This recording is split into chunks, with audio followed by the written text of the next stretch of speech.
It's welcome back to Kalavati Kumar's kitchen. ಸಮ್ಮರಿಗೆ ಒಂದು ಒಳ್ಳೆ ದೋಸೆ ಮಾಡೋಣ. ಅದು ಕುಕುಂಬರ್ ದೋಸೆ. ನಾನು ಅಕ್ಕಿನ ಓವರ್ ನೈಟ್ ನೆನೆಸಿಟ್ಟಿದ್ದೀನಿ. ರೇಷನ್ ಅಕ್ಕಿ, ನಾರ್ಮಲ್ ರೇಷನ್ ಅಕ್ಕಿ ತೊಗೊಂಡಿದ್ದೀನಿ ನಾನು. ನೀವು ಬೇಕು ಅಂದರೆ ನೀವು 4 ಅವರ್ ಮಾರ್ನಿಂಗ್, ನೀವು ಬೆಳಗ್ಗೆ 6 ಗಂಟೆಗೆ ನೀವು ಟಿಫನ್ ಮಾಡ್ತೀನಿ ಅಂದಾಗೆ 4 ಅವರ್ ನೆನೆಸಿ ನೀವು ಮಾಡ್ಬೋದು. ಒಂದು 2-3 ಸತಿ ವಾಶ್ ಮಾಡಿ ನಾನು ಓವರ್ ನೈಟ್ ನೆನೆಸಿಟ್ಟಿದ್ದೀನಿ. ಇದಕ್ಕೆ ಒಂದು 1/4 ಕಪ್ ಆಗಷ್ಟು ನಾನು ಕಾಯಿ ತುರಿ ತೊಗೊಂಡಿದ್ದೀನಿ. ಒಂದು ಮೀಡಿಯಮ್ ಸೈಜು ಸೌತೆಕಾಯಿನ ಸಿಪ್ಪೆ ಸಮೇತ ತೊಗೊಂಡಿದ್ದೀನಿ.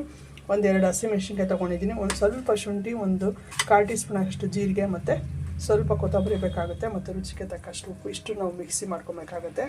ಈಗ ಒಂದು ಜಾರ್ ತೊಗೊಂಡು ನಾವು ಅಕ್ಕಿ ನೆನೆಸಿಟ್ಟಿದ್ದೀರಲ್ಲ ಹಾಕೋಣ. ಮತ್ತು ಕಾಯಿ ತುರಿ, ಜೀರಿಗೆ, ಸ್ವಲ್ಪ ಶುಂಠಿ, ಹಸಿಮೆಣಸಿನ್ಕಾಯಿ, ಸ್ವಲ್ಪ ಕೊತ್ತಂಬರಿ, ಮತ್ತು ಕುಕ್ಕುಂಬರು, ಮತ್ತು ರುಚಿಗೆ ತಕ್ಕಷ್ಟು ಉಪ್ಪು ಸೇರಿಸ್ಕೊತಾ ಇದ್ದೀನಿ ನಾನು. ಮೊದಲಿಗೆ ನಾವು ನೀರು ಹಾಕ್ದಿರೇ ಗ್ರೈಂಡ್ ಮಾಡ್ಕೊಬೇಕಾಗುತ್ತೆ. ಆಮೇಲೆ ನೀರು ಹಾಕ್ಕೊಂಡು ನಾವು ಗ್ರೈಂಡ್ ಮಾಡ್ಕೊಳ್ಳೋಣ.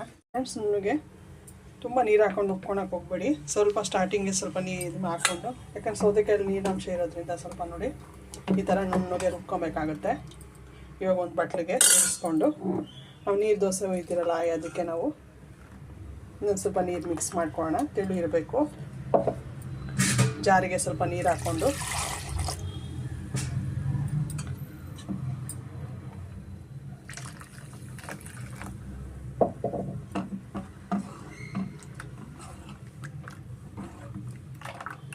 ಸ್ವಲ್ಪ ಹಾಕ್ಕೊಳ್ಳೋಣ. ಜಾರಲ್ಲಿ ಇದೆ ನೀರು, ಇಷ್ಟಾದರೆ ಸಾಕಾಗುತ್ತೆ. ಈ ಟೈಮಲ್ಲಿ ಉಪ್ಪು ನೋಡಿ ಹಾಕ್ಕೊಳ್ಳಿ. ಫ್ರೆಂಡ್ಸ್, ಹೆಂಚು ಕಾದಿದೆ. ಒಂದು ಟಿಶ್ಯೂ ಪೇಪರಲ್ಲಿ ನೀಟಾಗಿ ನಾವು ಒರೆಸ್ಕೊಂಬಿಟ್ಟು ಇವಾಗ ಒಂದೇ ಒಂದು ಡ್ರಾಪ್ಸ್ ಆಯಿಲ್ ಹಾಕ್ಕೊಂಡು, ಇದಕ್ಕೇನು ಎಣ್ಣೆನು ಬೇಕಾಗಲ್ಲ, ಒಂದು ಡ್ರಾಪ್ಸ್ ಆಯಿಲ್ ಹಾಕ್ಕೊಂಡು ಸ್ವಲ್ಪ ನಾವು ಆನಿಯನ್ ತೊಗೊಂಡು ನೀಟಾಗಿ ಎಲ್ಲ ಕಡೆಯೂ ಸ್ಪ್ರೆಡ್ ಮಾಡಿಕೊಂಡು ಆಗಿದೆ. ಇವಾಗ ದೋಸೆ ಬ್ಯಾಟರ್ ಇರುತ್ತಲ್ಲ, ಸೌತೆಕಾಯಿ ಕಾಯಿ ರುಬ್ಬಿರೋ ಬ್ಯಾಟರು ತೆಳುವಾಗಿರ್ಬೇಕು ಆದಷ್ಟು. ಇದು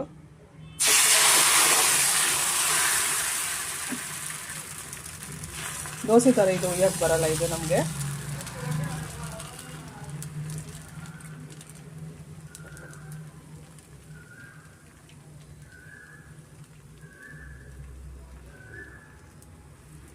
ಸ್ವಲ್ಪ ಇದು ನಾವು ಬೇಯಕ್ಕೆ ಬಿಟ್ಬಿಡೋಣ. ಫ್ರೆಂಡ್ಸ್, ರೆಡಿ ಆಗಿದೆ ನೋಡಿ. ಅದೇ ನೀಟಾಗಿ ಹೇಳುತ್ತೆ. ನೀವು ಎರಡು ಸೈಡು ಏನು ಬೇಯಿಸೋದೇನು ಬೇಕಾಗಿಲ್ಲ, ಒಂದೇ ಸೈಡ್ ನೀವು ಬೇಯಿಸ್ಕೊಂಡ್ರೆ ಸಾಕು. ನೋಡಿ, ಕುಕ್ಕುಂಬರ್ ದೋಸೆ ರೆಡಿಯಾಗಿದೆ.